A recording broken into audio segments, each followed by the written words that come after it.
Dominant Protector. Credit to the author. 4,931-40. Ang mga pangalan po na nandito ay galing sa mga name generator. Kaya kung meron man pagkakatulad sa mga pangalan ng totoong tao o lugar, ito ay tunay na hindi sinasadya. Hehe, mali yata ang pagkakaintindi mo. Si Terence naman ay walang pakialam habang nakangiti ng mahina at patuloy na nakatingin sa presidente. Ang ibig kong sabihin, kung papatayin ko siya dito ngayon, hindi ko na kailangang managot, di ba? Natigilan ng Pangulo at hindi alam kung paano magre-react. Nagkatinginan ang lahat. Madaling maunawaan kung ano ang sinasabi ni Terence, ngunit medyo labis na magsabi ng ganoon sa harap ng isang powerhouse na nagbubukas ng sekta tulad ng Elena. Hindi kaya nasira ang utak ng taong ito? Bago pa man makapagsalita ang Pangulo, tumawa si Elena na para bang narinig niya ang pinaka-nakakatawang biro sa buong mundo. Tumingin siya kay Terence nang nanunuya, ha ha ha ha. Hindi ka nakakagulat na nang-ahas mong ipatong ang iyong mga kamay sa aking Leonard. Nakakagulat ang tono mo. Masasabi kong malinaw na kung mapapatay mo ako ngayon, walang mangyayari sa iyo. Pero kung hindi mo kaya, hahayaan kitang matikman ang buhay na mas masahol pa sa kamatayan. Very good. I'm relieved to hear that. Sabi ni Terence habang iniunat niya ang kanyang kanang braso, kumikidlat na sumasayaw sa paligid nito habang inilalabas niya ang kanyang aura, na ikinagulat ng lahat. Kaya ikaw ay isang magsasaka ng elemento ng kidlat. Hindi nakakagulat na ang yabang mo. Nagbago ang mukha ni Elena. Ang elemento ng kidlat ay isang bihirang espiritual na ugat. Dahil sa espesyal na katangian ng elemento ng kidlat, ang mga nagsasaka ng elemento ng kidlat ay madalas na inilarawan bilang makapangyarihan at mapagmataas. Ang mga normal na magsasaka ay hindi makakalaban sa kanila. Kung si Terence ay wala pa sa maagang yugto ng mahiwagang Ascension Realm, ngunit sa rurok ng misteryosong Ascension Realm, si Elena ay kailangang umatras. Bilang pinakamahinang Mountain Split Cultivator, magiging mahirap para sa kanya na manalo laban sa isang peak ng elemento ng kidlat ng misteryosong Ascension Realm. Ngunit ngayon, siya ay nasa maagang yugto pa lamang ng mahiwagang lupain ng Ascension. Ang pagkakaiba sa lakas ay sapat na upang durugan ang lahat. Kung gayon, hayaan mo akong maranasan ang lakas ng isang big shot sa simula ng yugto ngayon.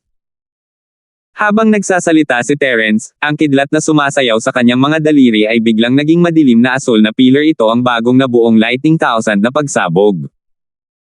Sa isang kisap mata, ang pagsabog ng kidlat ay lumilipad patungo sa Elena sa bilis na mas mabilis kaysa sa mata. Ilang di pa lang ang distansya ng dalawa. Sa sandaling lumitaw ang pagsabog ng kidlat, nasa harap na ito ng mukha ni Elena. Walang makapag-react sa oras. Gayunpaman, nag-react si Elena sa tamang panahon. Siya ay isang maagang yugto ng pagbubukas ng bundok na tagapagdalisay, pagkatapos ng lahat.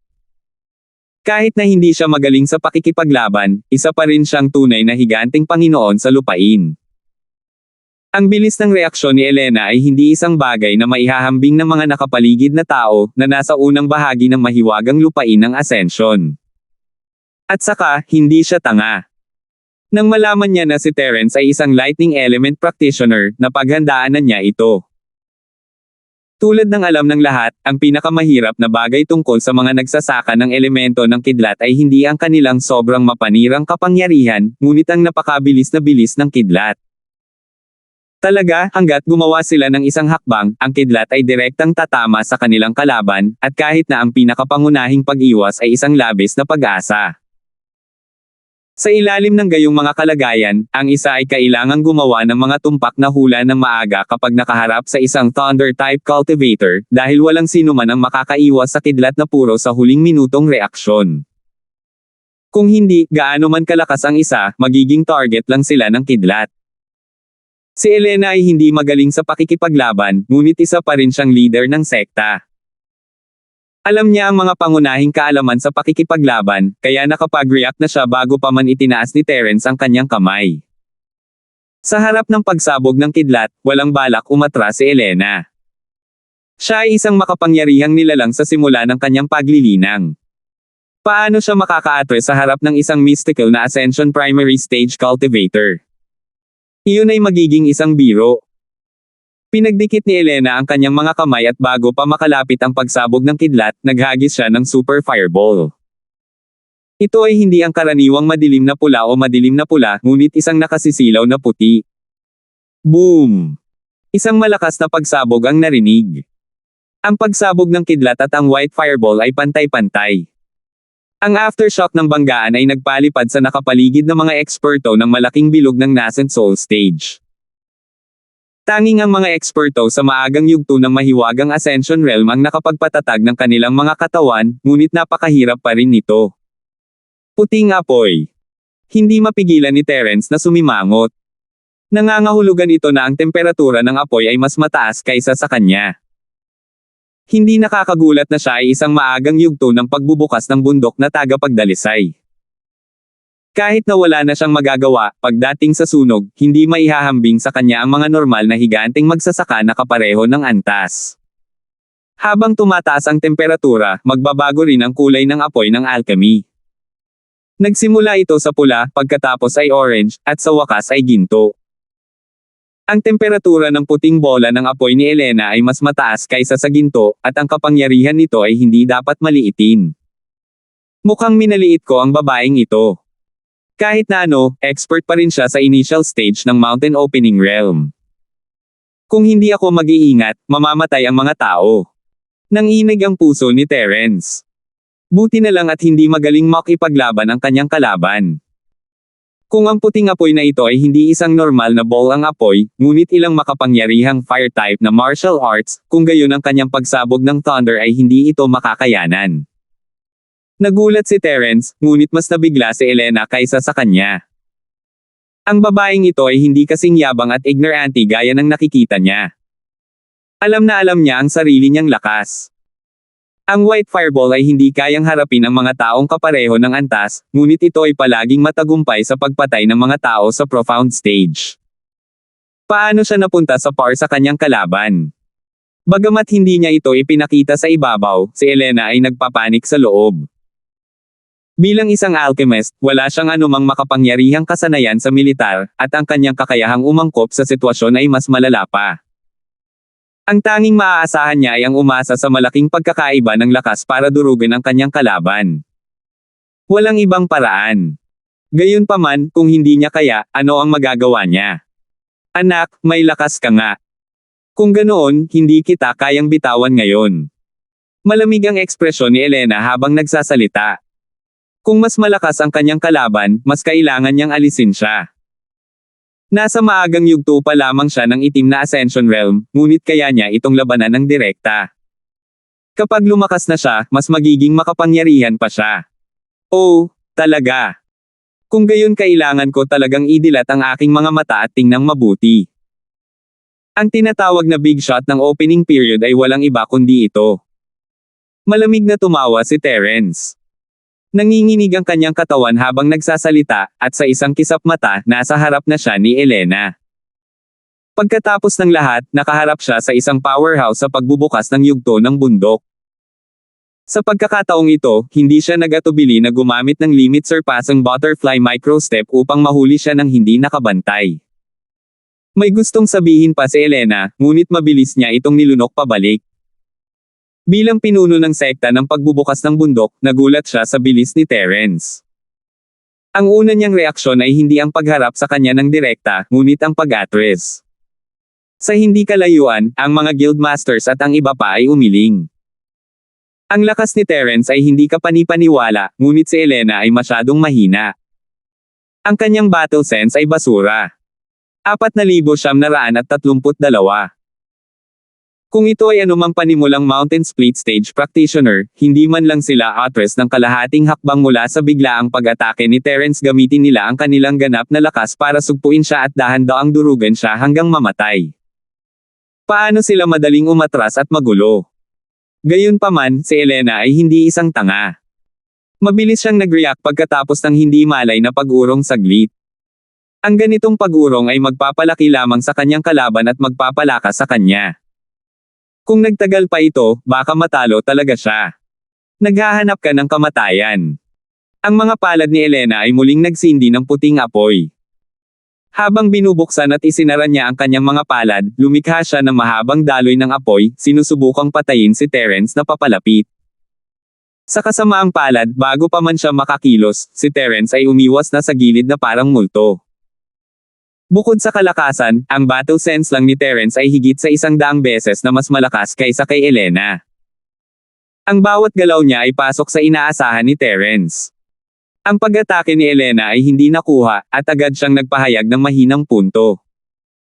Hindi ginamit ni Terence ang pagkakataong gumamit ng Thousand Thunderburst, dahil ang parehong galaw ay madaling makita kung ginamit ng maraming beses. Bihira lang makatagpo ng beginner-level fighter na tulad niya, kaya kinailangan niyang gamitin ang pagkakataong ito para subukan ang kanyang mga galaw. Dati, masyadong mahina ang Leonard. Halos hindi na siya makatagal matapos subukan ang 4 na elemental martial arts techniques. Dahil walang silbi ang kanyang anak, hahayaan niyang subukan ang kanyang ina. Ito ay isang mahusay na kalaban na naghatid ng kanyang sarili sa kanyang pintuan. Gamit ang Dragon's Roar, lumitaw sa wakas ang nakatagong 5 elementong layunin ng pagpatay ni Terence. Pagkatapos ng lahat, ang kalaban ay isang powerhouse sa pagbubukas ng yugto. Masyadong nakakahiya kung gumamit ng 4-element martial skill. Ang pagtitipon ng 5 elementong layunin ng pagpatay ay simula pa lamang. Higit pa rito, hindi ito ordinaryong layunin ng pagpatay sa 5 elemento. Si Elena ay walang gaanong karanasan sa labanan, ngunit siya ay may matalas na mata. Masasabi niyang hindi pangkaraniwan ang layunin ng pagpatay ni Terence sa 5 elemento. Hindi ito kasing takot ng 1,000 pagsabog ng thunder, ngunit tiyak na mas malalim ito kaysa noon. Maliliit na trick. Sa kabila ng kanyang mga salita, si Elena ay hindi nang ahas na bumagal. Mabilis siyang naghagis ng puting ball ang apoy upang salubungin ang maladrago na 5 elementong pagpatay na layunin. Nang magbanggaan ang dalawa, inisip ng lahat na magkakaroon ng napakalaking pagsabog tulad ng simula, ngunit sa hindi inaasahang pagkakataon, hindi man lang gumawa ng tunog ang 5-element killing intent ni Terence. Nadurodge ito ng puting ball ang apoy. Mula sa simula hanggang sa huli, hindi man lang niya naubos ang kanyang kalaban, lalo pat lumaban ng tigil sa kanyang kalaban tulad ng ginawa niya sa kidlat na 5 pagsabog. Hindi maiwasang mabigla ang mga tao. Pagkatapos ng 2 naunang pagtatagpo, hindi nila namamalayan na itinuring si Terence bilang isang taong kayang lumaban kay Elena. Pagkatapos ng lahat, mula sa 2 pagtatagpo, si Terence ay tila hindi na dehado. Sa halip, pinangungunahan niya ang kaaway sa pamamagitan ng ilong. Gayunpaman, sa pagkakataong ito, nahayag ang pagkakaiba ng lakas nilang dalawa. Maaaring makapagpalitan ng ilang galaw si Ruthless kay Elena, ngunit wala na siyang magagawa pa. Pagkatapos ng lahat, siya ay nasa maagang yugto pa lamang ng mahiwagang lupain ng Ascension. Ha. Iniisip ko kung gaano kakalakas, ngunit lumalabas na ikaw ay isa lamang birdadong una na mukhang maganda pero inutil talaga. Ang bilis mong maubos ang lakas mo. Hindi pa nga ako nag-iinit. Malamig na tumawa si Elena. Gayunpaman, ang hindi niya napagtanto ay sa sandaling ito, ang Pangulo ng Alyansa at ang grupo ng mga masters ng mga bantay ng Alyansa ay nagpahayag lahat ng mapanuksong ekspresyon nang marinig nila ang kanyang mga salita. Hindi ba napagtanto ng babaeng ito ang panganib na kinaroroonan niya? Ang isang marangal na big shot sa simula ng bundok ay talagang napakabagal. Ito ay tunay na nakakalungkot sa isang tiyak na antas. Hehe, ayon sa gusto mo. Ngayon, maaari tayong magpainit sa nilalaman ng ating puso. Sabi ni Terence na may mahinang ngiti. Ano ang sinabi mo? Noon lang napagtanto ni Elena na may mali. Bago pa siya makapag-react, daan-daang 5 elemental killing aura ang lumitaw sa kanyang paligid. Nang marinig ang dagandong ng dragon, nagbago ang ekspresyon ni Elena. Hindi naman nawasak ang killing intent ng 5 elemento, cover lang ito. Nakakatawang isipin na ito ang buong kapangyarihan ng kalaban. Magsimula tayo. Tingnan mo kung paano ka uminit. Casual na pinitik ni Terence ang kanyang mga daliri, at ang 5-element killing intent na nakapalibot kay Elena ay sabay-sabay na inilabas. Ang iba ay hindi man lang makita ang anino ni Elena, tanging ang siksik na hangarin sa pagpatay ang sumasakop sa kanya. Nakakabigla ang eksenang iyon. Natarante si Elena. Kahit na ipinatawag niya ang pinakamalakas na puting apoy, maaari lamang itong mag-lock sa ilan sa 5 elemental na aura ng pagpatay. Imposibleng sirain silang lahat sa isang pagkakataon. Ang tanging magagawa niya ngayon ay ang mabilis na buksan ang isang puwang at lumabas mula dito. Hindi sinamantala ni Terence ang pagkakataon na umatake muli, hindi naman sa gusto niyang magmadali, ngunit naubos ng pagkilos na iyon ang lahat ng kanyang chi. Magagamit lamang niya ang Jade para lagyang muli ang kanyang chi habang pinagmamasdan ang sitwasyon, naghahanda para sa susunod na hakbang. Ito ay isang aparisyon. Sa wakas ay napagtanto ni Elena na may mali pagkatapos ng ilang sandali na tumakbo. Hindi lahat ng pagpatay kay Chi ay totoo. Karamihan sa kanila ay para lang palabas. Isang palabas lang ang nagawang lokohin ang isang sect opening powerhouse na tulad niya. Nagngangalit si Elena sa galit. Malinaw na pinaglaruan siya ng batang ito sa harap ng lahat. Muling umiling ang Pangulo ng Alyansa at ang iba pang eksperto sa pagbubukas ng bundok. Kahit na ang babaeng ito ay isang alchemist, at naiintindihan na ang kanyang lakas ay mas mahina kaysa sa mga eksperto sa parehong antas, ngunit ang battle literacy ng isang marangal na bundok na nagbubukas ng big shot ay maaaring maging napakahirap hanggang sa puntong ito, talagang hindi makapagsalita ang mga tao. Karamihan sa kanila ay maaaring sabihin na ang 79% ng 5-element killing intent ni Terence ay isa lamang hindi nakakapinsalang ambon. Gaano man kay-toto ang pagbabalat kayo, kung ang insight ng isang tao ay sapat na malakas, makikita nila ang kapintasan.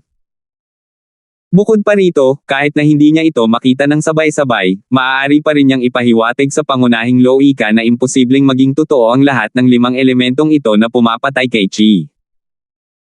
Dahil sa lakas ng 5 elementong ito na pumapatay sa Chi, ang isang ordinaryong early-stage Profound Ascension Realm expert ay maaari lamang gumamit ng 5 o 6 sa mga ito ng pinakamarami. Pero daan-daan sila sa harapan niya. Madaling malaman kung sila ay totoo o peke. Si Elena lang ang maloloko ng pamatay na aura ni Terence sa 5 elemento. Kung ito ay anumang iba pang master ng pagbubukas ng entablado ng bundok, magiging mahirap para sa kanila na makamit ang anumang epekto.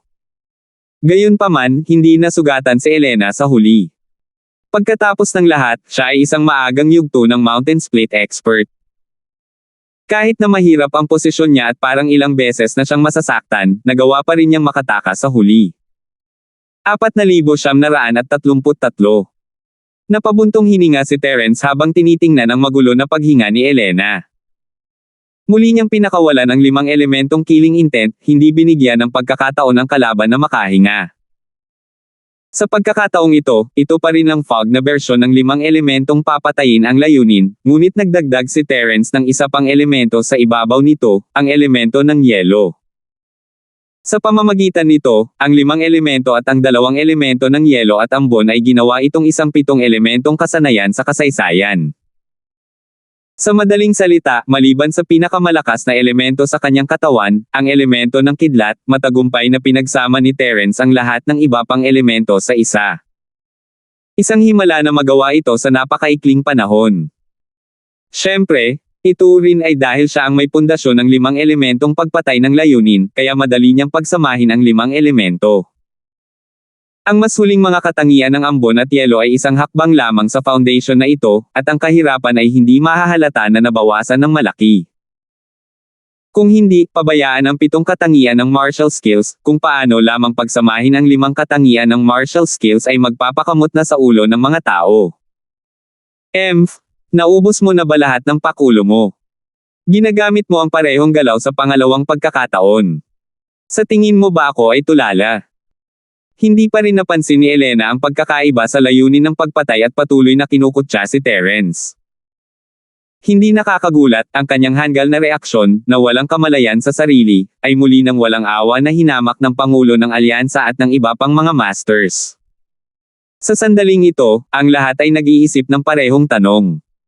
Paano ang isang hanggal na babae ay magkakaroon ng ganoong kataas na kakayahan sa alchemy? Maaaring ang kanyang katalinuhan at karunungan ay puro alchemy, at siya ay isang ganap na tulala sa ibang mga aspeto. Isa ka talagang tanga. Sinabi ni Terence kung ano ang iniisip ng lahat. Ikaw. Nagngangalit si Elena sa galit. Nakakalungkot na napalibutan na naman siya ng daan-daang limang elementong pagpatay na layunin. Hindi siya makahanap ng oras para salakayin si Terence. Kahit na hindi nakakapinsala ang 79% ng limang elementong layunin ng pagpatay, kailangan pa rin niyang mag-ingat. Kung ang tunay na layunin ng pagpatay ay nakalok sa kanyang mahahalagang bahagi sa panahon ng kaguluhan, ito ay magiging isang malaking problema. Sa karanasan noon, mas relaxed si Elena sa pagkakataong ito. Ginamit niya ang kanyang pinakamahusay na kasanayan, ang White Fireball, upang masira ang pagkubkob, pagkatapos ay umiwas ito habang umiikot sa paligid. Iyon ang pinakatangang paraan upang harapin ang kaaway, ngunit hindi ito ganap na walang silbi. Mula sa puntong ito lamang, ang epekto ng parehong paglipat ay lubos na mababawasan kung ginamit ng 2 beses. Sayang at hindi na malaya ni Elena na may elementong yelo ang 5 elemental na pagpatay sa Shadow Mist version. Totoo na ang anumang ice attribute na martial skill na ginamit lamang ay ganap na sasalungat sa kanyang puting bola ng apoy, at halos imposibleng magkaroon ng anumang epekto. Gayunpaman, kapag ang katangian ng yelo ay isinama sa layunin ng pagpatay ng 5 elemento, ang ganap na kawalan na ito ng pagsupil ay hindi na umiiral. Sa kabaligtaran, ang katangian ng yelo ay maaaring magpakita ng epekto nito kapag siya ay patuloy na umiikot sa paligid. Nagyayelo ang epektong ito. Bagamat hindi nito lubos na ma-freeze si Elena, binagilon siya nito ng husto. Sapat na iyon. Mabilis na natarante at napagod si Elena. Napapaligiran siya ng daan-daang 5 elementong pumapatay kay Kiss, at puno siya ng mga bakanteng. Delikado ang sitwasyon. Lahat ng nasa di kalayuan ay natulala. Ang isang maagang yugto ng misteryosong Ascension Realm expert ay aktwal na nambubuli sa isang maagang yugto ng bundok na nagbubukas ng big shot sa lawak na ito. Mali ba ang strip? Boom! Ang mahinang kakayahan ni Elena sa pakikipaglaban ay nagpasya na hindi niya kayang harapin ang ganoong sitwasyon. Ang 5 elemental na layunin ng pagpatay na nakatago sa hamog sa wakas ay nakahanap ng pagkakataong mag-strike. Tinamaan siya nito sa ilang mahahalagang punto. Kahit na siya ay isang powerhouse sa simula ng yugto ng pagbubukas ng bundok, siya ay malubhang masasaktan ng gayong pag-atake. Bumilis ang tibok ng puso ng lahat nang marinig ang kaguluhan. Kahit na malinaw na nilang nakita ang lahat, hindi pa rin sila makapaniwala na si Elena ay naging isang tumpok ng alikabok. Tumingin sila kay Terence na para bang isa siyang halimaw.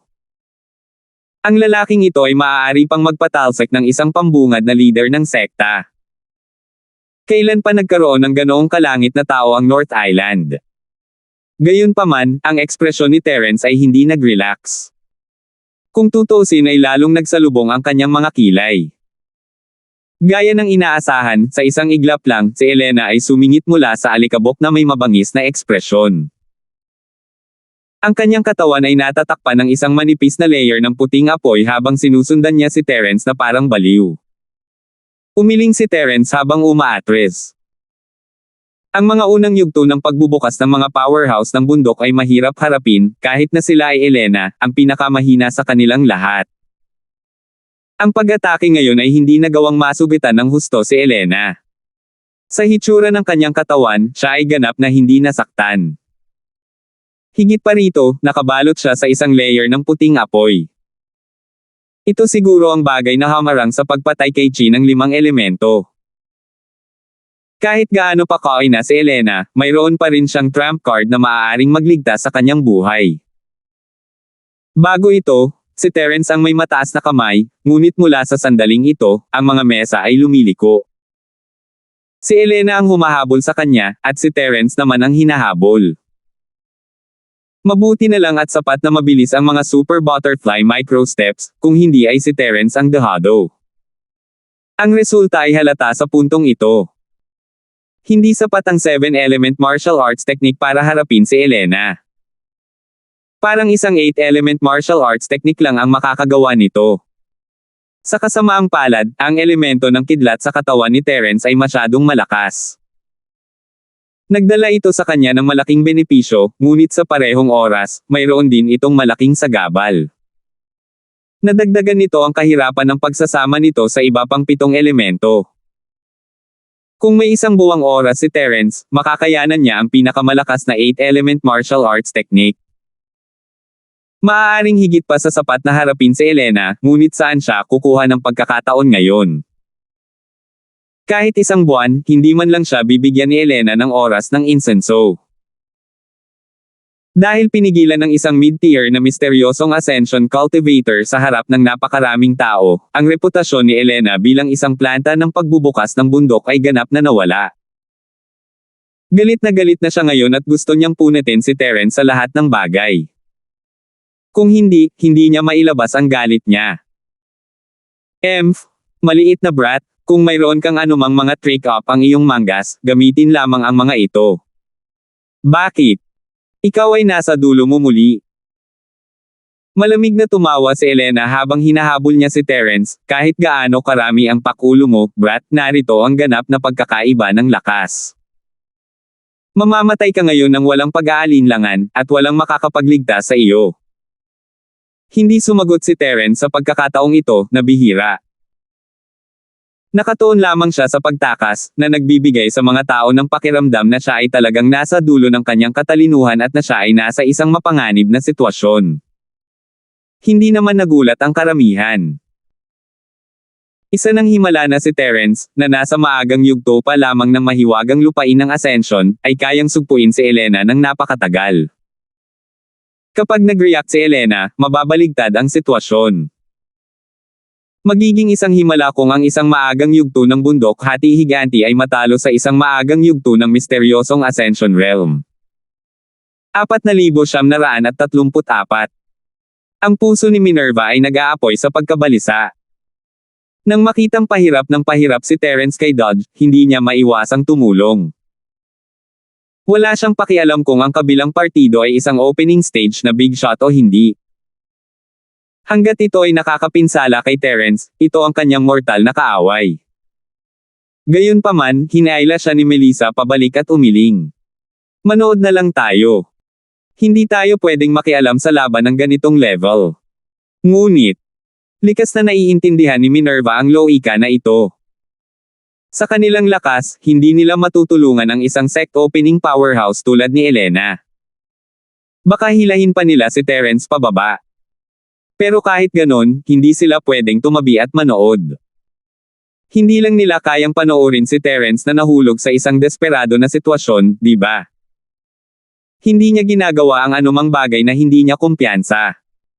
Since he said those words, it means na hindi siya matatalo. Hindi bababasa, hindi siya magderanes ng anumang pagkalugi. Idilat na lang natin ang ating mga mata at panoorin. Si Melissa na may ngiti. Kilalang kilala niya si Terence. Kung hindi lang siya confident, hindi niya sana inatake si Elena. Sa halip, sinubukan niyang gamitin ang pangalan ng Morningstar Academy para malutas ang problema. Talaga. Nag-aalala pa rin si Minerva, ngunit ayaw niyang tumulong. Dahil sobrang nagtiwala si Melissa kay Terence, wala siyang dahilan para hindi. Habang nag-uusap ang dalawang babae, lalong naging mapanganib ang sitwasyon. Maaaring dahil pabilis ng pabilis si Elena o mas mabagal si Terence, ngunit bahagya nang naiwasan ni Terence ang mga puting bola ng apoy ng ilang beses, na naging sanhi ng pagsigaw ng mga tao sa paligid sa gulat. Alam ng lahat na ang white fireball ay hindi dapat maliitin. Kung ang isa ay nahawakan nito, hindi lamang sila masusugatan, ngunit maaari pa silang maging abo. Pagkatapos ng lahat, si Elena ay isang pinuno ng sekta na umaasa sa kanyang apoy ng alchemy para sa ikabubuhay. Hindi ito biro. Anong ginagawa ng batang ito? Maaaring hindi masabi ng iba, ngunit nasabi ng Pangulo na si Terence ay hindi kasing pasibo gaya ng kanyang nakikita. Parang may binabalak siya. Dapat ay pagod na siya. Kung tutuusin, nasa maagang yugto pa lang siya ng mahiwagang Ascension Realm. Gaano man siya kalakas, ang tunay na chi sa kanyang katawan ay isang hindi malulutas na pagkukulang. Nakasimangot na sabi ng nasa gitnang yugto ng bundok na nahati ang guard captain sa tabi niya. Tumango ang lahat ng iba pang matatanda sa pagbubukas ng entablado ng bundok at ang labanan ngayon ay isang pagbubukas ng mata para sa kanila. Hindi pa sila nakakita ng ganoon kalakas na early stage profound dati, ngunit kahit na ganoon, wala sa kanila ang may mataas na pag-asa para kay Terence.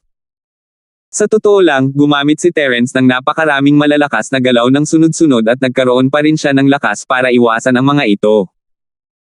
Ito ay lampas na sa kanilang inaasahan.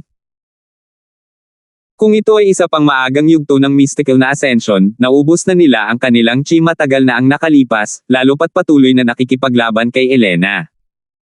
Siguro, pero sa tingin ko hindi ganoon kadali ang batang ito. Umiling ang Pangulo, malalim ang iniisip. Ang kanyang lakas ay higit sa lahat, at natural na nakikita niya ang mga bagay ng mas malinaw kaysa sa iba. Gayunpaman, wala siyang maisip na iba pang maaaring iwan ni Terence. Wala itong kabuluhan. Brat, mamatay ka na sa pagod diba? Haha, kakatapos ko lang mag-warm up. Ngayon, hahayaan kitang makatikim ng kawalan ng pag-asa. Paunti-unti kitang susunugan ng abo. Tumawa si Elena na parang baliw na babae. Habang nagsasalita siya, sa wakas ay nakahanap siya ng bukas sa depensa ni Terence. Nagpadala siya ng 2 agos ng puting apoy patungo kay Terence, pinalibutan siya mula sa lahat ng direksyon at hinaharangan ang lahat ng ruta ng pagtakas niya. Sabay na nagbago ang mga ekspresyon ni Melissa at Minerva. Nagtiwala sila kay Terence, ngunit masyadong mapanganib ang sitwasyon. Magkasabay na umatake ang 2 babae. Gayunpaman, sa sandaling ito, si Terence, na nakulong sa puting apoy, ay tumawa sa halip. Hindi man lang nabigla ang tono niya, at kalmado pa rin siya, anong pagkakataon. Katatapos ko lang mag-warm up at pwede nang magseryoso. Ang tigas pa rin ng ulo mo kahit mamatay ka na, go to hell. Hindi naniwala si Elena sa katarantiduhan ni Terence. Ang puting apoy ay bumagsak kay Terence mula sa lahat ng direksyon sa ilalim ng kanyang kontrol, at siya ay malapit ng malunod sa dagat ng puting apoy. Hindi man lang ito nilinga ni Terence. Itinaas niya ang kanyang mga kamay at sumigaw, lightning burial. Paglilibing ng kidlat. Nagulat ang lahat, pati ang presidente ng alyansa, nang marinig ang pangalan. Nagkatinginan sila na nalilito. Ang libing ng kidlat ay isang espesyal na produkto ng Thunderclap Plains Island. Gayunpaman, maaliwalas ang kalangitan at walang bakas ng libing ng kidlat. Ha. Napakasinungaling mo. Paano ka makakakuha ng libing ng kidlat? Hindi siya ganoon kalakas, pero magaling siyang mang-bluff. Malamig na tumawa si Elena.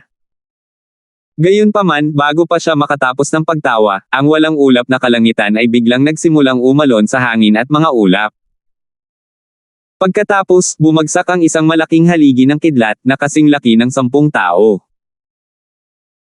Ang nakaraang pagsabog ng kidlat ay madilim na asul lamang, ngunit sa pagkakataong ito, ang haligi ng kidlat ay may malabong lila na kulay. Si Elena ay hindi man lang nagkaroon ng pagkakataong mag-react bago siya natamaan. Pareho silang gumagamit ng lightning-based killer move. Kung ang nakaraang pagsabog ng kidlat ay isang pagkabigla lamang, kung gayon ang libing ng kidlat na bumaba mula sa langit sa pagkakataong ito ay lubos na nagulat sa lahat ng naruroon. Maging ang Alliance President at ang grupo ng mga powerhouse ng pagbubukas ng bundok ay nagulat, at sila ay hindi nakaimik sa mahabang panahon. Ang puting apoy ni Elena ay hindi man lang makapagtanggol laban sa lakas ng haligi, at ang mga shockwaves mula sa haligi ay sapat na upang patagin ito. Kahit si Terence ay pinalipad palayo. This is lightning burial. Naging berde ang mukha ng presidente nang mapagtanto niya ang nangyayari. Buong oras siyang nanunood, at masaya siyang makitang ibinaba ni Terence si Elena. Sa bagay, nakakainis talaga tong babaeng ta. Kung hindi niya kailangan ang tulong nito, hindi na niya kailangang magpakumbaba. Gayunpaman, kahit na siya ay lihim na masaya, ang Alyansa Master ay hindi papayag na may mangyari kay Elena, lalo na sa ilalim ng kanyang pagbabantay. Kung talagang nahulog si Elena, sino ang tutulong sa kanya na pinuhin ang elixir? Katulad ng iba, minamaliit ng Guildmaster si Terence. Kahit na si Terence ang nanguna sa simula at pinipilit si Elena na magpanik, hindi niya akalain na makakagawa si Terence ng anumang tunay na pinsala kay Elena. Kahit gaano pa ito kaiya, si Elena pa rin ang huling tumawa. Ang lakas ni Terence ay naroon para makita ng lahat. Kahit gaano pa siya kalakas ng pagsabog, hindi niya kayang patayin ang isang nagbubukas na leader ng sekta ng bundok sa isang iglap. Hanggat hindi niya kayang patayin si Elena, magiging stalemate sila. Ang resulta ay siya ay bumagsak dahil sa pagod. Ito ay isang bagay na makikita ng lahat. 4,935. Sa katunayan, ang sitwasyon ay nasa loob ng inaasahan ng pinuno ng guild bago ang paglibing kay Terence ni Thunder. Iyon ang dahilan kung bakit hindi siya nag-aalala sa sitwasyong mawala ng kontrol. Pero ngayon, tulala siya. Hindi niya inaasahan na magagamit ni Terence ang Lightning Burial. Ano ang nangyayari? Bagamat napakabihirang magsasaka ng elemento ng kidlat, nakita na niya ang mga ito noon sa kanyang karanasan. Sa conclusion, sila ay talagang mas malakas kaysa sa mga ordinaryong magsasaka.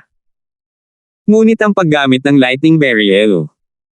Ito ba ay isang bagay na kayang gawin ng isang normal na tao? Hindi pa banggitin ang isang maagang yugto lamang ng misteryosong magsasaka ng Ascension, kahit na siya ay isang Lightning Element sect leader, hindi niya magagamit ang ganoong paraan na lumalaban sa langit, di ba? Nagkaroon pa rin ng kislap ng pag-asa para sa mga maalamat na top-notch na katangian ng kidlat ng mga espiritong hayop, ngunit ang batang ito ay malinaw na isang tagapagsaka ng tao. Ang paghatol ng presidente ng Alliance ay hindi masyadong masama na hindi niya matukoy ang pagkakaiba ng isang tao at isang espiritong hayop. Kahit gaano siya kainahinala, may nakita pa rin ang Guildmaster. Naramdaman niyang may mali mula sa sandaling umatras si Terence, at ngayong naisip niya ito, malinaw na ginagamit ng bata ang pagkakataong ito para maghanda ng malaking hakbang. Ang tandang babaeng iyon ay ganap na walang kaalam-alam tungkol sa lahat ng ito, pinilit si Terence na gamitin ang nakakagulat na libing ng kidlat na ito. Pagkatapos ng lahat, si Terence ang pinakamalakas na tao dito, at tama ang presidente. Iyon ang ginawa ni Terence. Ang paglilibing ng kidlat na ito ay isang upgraded na bersyon ng pagsabog ng kidlat, ngunit ginamit niya ang lalim ng bomba ng enerhiya at inipon ang lahat ng enerhiya ng kidlat sa kanyang katawan upang bumuo ng pinakahuling galaw. Kailangang malaman ng isang tao na ang katawan ni Terence ay hindi lamang naglalaman ng sarili niyang enerhiyang kidlat. Naroon din ang nalalabi ng mapanghiganting espiritu ng enerhiyang kidlat. Sa pagdaragdag ng walang katapusang purong chi ni Terence na na-convert sa enerhiya ng kidlat, ang kombinasyon ng dalawa ay parang purong chi bomb na bumubuhos sa isang pagsabog. Nakakaloka ang epekto. Wala siyang choice. Kapag nakaharap sa isang powerhouse tulad ng Elena, kailangan niyang gumamit ng ganoong matinding paraan. Kung hindi, mapahiya lang niya ang kanyang kalaban tulad ng dati, ngunit hindi magdulot ng anumang pinsala. Siyempre, kung isa pang leader ng sekta, maaaring hindi na magkaroon ng pagkakataon si Terence na gamitin ang pinakahuling hakbang na ito, lalong hindi siya pababain sa isang galaw. Iba ito sa naunang pagsabog ng kidlat. Hindi lamang mas malakas ang paglilibing ng kidlat, ngunit tumagal din ito ng mas matagal. Matapos hampasin, sinipsip sa hangin si Elena. Pumikit siya at pumiglas, at rinig na rinig niya ang kanyang mga hiyaw sa sakit. Tahimik na tumango si Terence. May malakas na puwersa sa buhay ang mga nagsasaka sa split stage ng bundok. Kung ito ay isang profound stage cultivator, kahit isang peak profound stage cultivator, hindi nila kakayanin ang kahit isang hampas na gaya ng ultimate move ng Lightning Burial. Malamang magiging alikabok sila sa isang kisap mata. Gayunpaman, nagawa pa rin ni Elena ang gayong pakikibaka. Sa oras na ito, ang pagdurusa ay isa ring uri ng lakas, dahil ang mga hindi sapat na lakas ay hindi man lang kwalipikadong tiisin ang pagdurusa. Naningkit ang mga mata ni Terence. Binibigyang pansin niya ang Pangulo, at bagamat sinabi niyang hindi siya makikialam, hindi siya naniwala doon. Gaya ng inaasahan, hindi na ito napigilan ng Pangulo. Gayunpaman, hindi niya pinupuntirya si Terence. Itinaas niya ang kanyang kamay at hiniwa ni Elena sa kalahati ang isang parang green arrow na enerhiya. Kasabay nito, ang figure ng master ng Alliance ay kumikislap. Yung iba parang hindi siya gumagalaw pero may iba sa kamay niya. Ito ay si Elena, na natama ng libing ng kidlat. Napakalakas. Hindi nakaimik si Terence sa eksena. Ang sabi ng mga sabi-sabi na ang Pangulo ay isang master-splitting master, at tila ito ay totoo. Kung nasa mountain-splitting stage lang siya, hindi niya kakayanin ng ganoon kadali ang paglilibing ng kidlat, di ba? Gayunpaman, hindi na iligtas ng pinuno ng alliance si Elena. Nababalot ng itim na usok ang babae at hindi alam kung patay o buhay. Katulad lang siya ng dalawang malas na Chancellor at Leonard. Natahimik ang buong lugar. Napatulala ang lahat. Kung ang pagpatay ni Terence sa dalawang huling yugto ng misteryosong Ascension Masters ay nasa saklaw pa rin nila ng kanilang pangunawa, kung gayon ang eksenang ito ay ganap na lumampas sa mga limitasyon ng kanilang pangunawa. Isang maagang yugto ng misteryosong Ascension Realm Expert ang tumawid sa isang buong realm para talunin ang isang early stage Mountain Split Giant Realm Expert. Kailan naging ganito kabaliw ang mundong ito? Hindi lamang ito hindi kapanipaniwala, ngunit ito rin ay ganap na nagpabagsak sa sentido komon. Ang mga taong ito ay hindi pa narinig ang tungkol dito, lalo pa itong nakita. Kung saan, ang East Continent mismo ay isang lugar kung saan nagtitipon ang mga henyo. Ang mga henyo na maaaring hamanin ang mga taong higit sa kanilang antas ay napakabihirang sa iba pang mga isla ng Sky Class, ngunit dito, marami sila. Karaniwan na para sa isang Profound Stage Master na talunin ang isang Mountain Opening Stage Master, ngunit silang lahat ay mga master sa Great Circle ng Profound Stage. Paano ito magagawa ng isang maagang yugto ng Profound? Ang mga ekspresyon lamang ni Melissa at Minerva ay medyo normal. Nag-aalala sila para kay Terence, ngunit alam nila na ang pakikipaglaban sa isang kalaban ng isang mas mataas na kaharian ay maaaring nakakagulat sa iba, ngunit ito ay isang pangkaraniwang bagay para kay Terence. Dahil kaya niya itong gawin sa nakaraan, ngayong siya ay naging isang maagang yugto ng misteryosong Ascension Expert, hindi nakakaiba para sa kanya na talunin ang isang sect opening giant. Sa kabaligtaran, ito ay isang bagay na syempre. Sa pagtingin kay Elena, na nasa estado pa rin ng kawalan ng katiyakan, ang Pangulo ay napatulala saglit. Nagdilim ang kanyang mukha habang malamig na nakatingin kay Terence, "Anak, anong ibig mong sabihin?" Isang nakasusuklam na presyon ang sumunod, at mas sigurado si Terence sa lakas ng taong ito hindi siya isang Mountain Opening Stage Cultivator, ngunit isang mas mataas na antas ng Earth Opening Stage Cultivator. Walang gaanong. Dahil gusto niya akong harapin, natural na kailangan niyang maging handa na harapin ako. Hindi man lang nagbago ang ekspresyon ng mukha ni Terence habang binalik ang tingin sa kanya, at saka, nasabi ko na rin iyon bago ako umatake, tinanong ko pa nga ang presidente kung mananagot ako kung papatayin ko siya. Sa huli, hindi naman daw niya kailangan. Ito ay isang bagay na nakikita ng lahat. Gusto pa ba ng presidente na manindigan para sa kanya? Ang kanyang mga salita ay makatwiran, at ang mga taong nanonood mula sa malayo ay tumango bilang pagsang-ayon. Akala nila ay nagsasalita lang ang lalaking ito ng walang kaparerekon, ngunit hindi nila inaasahan na magkakaroon siya ng kapangyarihang pumatay kay Elena. Nakakaloka. Bagaman hindi malakas ang kabuoang lakas ng North Island, nakagawa ito ng napakaraming karakter na lumalaban sa langit. Sina Truett, Zhang Lijiu, at ang iba pa ay mga kilalang tao sa East Continent. Tila magkakaroon ng isa pang alamat sa North Island mula ngayon. Nanlamig ang mukha ng presidente ng alliance at hindi niya maiwasang hindi makapagsalita. Pagkatapos ng lahat, ito ay nasa harap ng lahat. Gustuhin man niyang magalit ay wala siyang mahanap na dahilan para gawin iyon.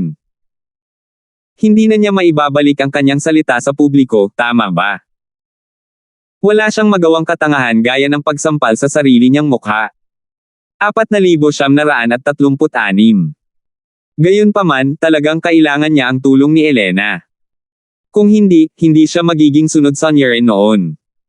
Ngayon, si Elena ay napapaligiran ng itim na usok. Ano ang dapat niyang gawin? Kahit ano pa, ikaw ang unang nagdulot ng gulo. Ngayong napakaraming tao ang nasugatan, kahit si Grandmaster Holmes ay bumagsak, kailangan mong bigyan ako ng makatwirang paliwanag. Sabi ng presidente ng alyansa sa hindi mahuhulaan na tono. Ang pangyayari sa pagkakataong ito ay talagang hindi inaasahan. Ang batang ito ay natalo ng 4 na magkakasunod na tao, at lahat sila ay mula sa Ding City Academy. Malakas ang background ni Leonard, 2 late-stage mystic na Ascension Stage libation, at ngayon, kahit si Elena ay kasali. Ito ay isang malaking gulo. Kung hindi siya makapagbigay ng paliwanag, maaari rin siyang umalis sa kanyang posisyon bilang presidente ng alyansa ng mga paaralan. Maaari niyang baliwalain ang iba, ngunit kailangan niyang bigyan man lang ng kasiya siyang paliwanag si Ding City Academy. Pagkatapos ng lahat, ito ay isa sa mga pinakamaimpluwensyang Golden Class Academies. Bukod dito, may pabor pa siyang hihilingin sa kanila. Isang paliwanag. Tumingin si Terence sa Pangulo at nagtanong, I wonder kung anong klaseng paliwanag ang gusto ng presidente. Hindi mo naman maiisip na gamitin ako bilang paghingi ng tawad, di ba? Naantig ang puso ng Pangulo, to be honest, nasa isip nga niya iyon, pero mabilis niyang pinigilan. Bagamat kailangan niya ng tulong ng Ding City College, hindi siya tanga para saktan si Terence. Isang maagang yugto ng misteryosong Ascension Realm expert na kayang talunin ang isang Mountain Opening Realm powerhouse. Masyadong malaki ang kahalagahan nito. Walang duda na walang hangganan ang kinabukasan ng batang ito. Hindi pa banggitin ang pagiging isang Mountain Opening Realm powerhouse, kahit na ang pagiging kapareho niya, o maging ang pagiging mas mataas sa kanya, ang presidente ng Alliance, ay isang bagay na syempre. Kung nasaktan niya si Terence ngayon, maliban na lang kung mapatigas niya ang kanyang puso para patayin siya, makakagawa siya ng isang malaking kalaban ng walang dahilan, isang malaking kaaway na posibleng mas mataas sa kanya sa hinaharap. Kung potensyal lang, ayos lang. Mayroong hindi bababa sa 80, kung hindi 100, mga superhenyo na namatay sa kanyang mga kamay. Ang pagpatay sa isang banta bago ito umusbong ay isang pangkaraniwang bagay sa kontinente ng silangan. Hindi ito sapat para tuluyang matakot siya. Ang talagang ikinabahala ng Pangulo ay isa pang kahulugan, ang isang henyo na tulad ni Terence ay hindi isang taong maaaring pataasin ng isang normal na puwersa. Kailangan niyang magkaroon ng napakalakas na background, marahil ay isa sa ilang peak Golden Class si Masters. Ito ang dahilan kung bakit natakot ang mga tao. Kung hinawakan niya si Terence ngayon, baka hindi na niya kailangan pang maghintay hanggang bukas may isang napakalaking shot na nakatayo sa tuktok ng 5 isla ng Sky Class ay darating at kakausapin siya. Gusto pa rin niyang mabuhay ng ilang daan o kahit 1,000 taon. Matapos mag-isip ng ilang sandali, sa wakas ay napigilan ng Pangulo ang mapanganib na kaisipang ito at sinabing, saang academy ka galing? Ang kwalifikasyon ng iyong academy para sa susunod na pagsubok upang maging isang Titan ay binawi na. Wala siyang ginawa kay Terence mismo, bagkus ay pinuntiryan niya ang paaralan sa likod niya. Ito ang pinakaligtas na paraan na naisip niya, magagamit niya ito para itigil ang paaralan ng Dingcheng, ngunit hindi niya talaga sasaktan si Terence. Pagkatapos ng lahat, siya ang presidente ng alyansa, at nasa loob ng kanyang autoridad na kontrolin ang anumang paaralang gininto ang klase. Nagulat si Terence, ngunit agad na naunawaan kung ano ang iniisip ng iba. Ang kanyang mga labi ay kurbo sa isang hindi napapansing arco habang mahinang sumagot, paumanhin, ngunit hindi ako kabilang sa anumang academy. Ako ay mula sa North Island. Bay daw. Nagulat ang Pangulo, hindi niya alam kung ano ang nangyari noon, at natural na hindi alam kung sino si Terence. He blurted out in disbelief, nagsisinungaling ka ba sa akin? Natural hindi. Bahagyang ngumiti si Terence at umakyat, nag-set up ng spirit sense barrier para pigilan ang mga tao na makita siya. Naantig ang puso ng presidente ng Alliance. Alam niyang may gustong sabihin sa kanya si Terence, kaya hindi niya ito pinigilan. Sa halip, naglagay siya ng mas malakas na spirit sense barrier. Pagkatapos ng lahat, ang lakas ni Terence ay naroon, at ang kanyang spirit sense barrier ay maaaring hindi epektibo laban sa mga masters na ito sa pagbubukas ng bundok. Ako si Terence, ang disipulo ng Truet mula sa North Island. Ako rin ang huling disipulo ng Elixir God, si Zhang Liju. Hininaan ni Terence ang kanyang boses. Ano? Nagbago ang mukha ng presidente. Ang mga salita ni Terence ay nakakabasag ng lupa na balita. Ang pagkabigla na naramdaman niya ay hindi bababa sa noong talunin niya si Elena.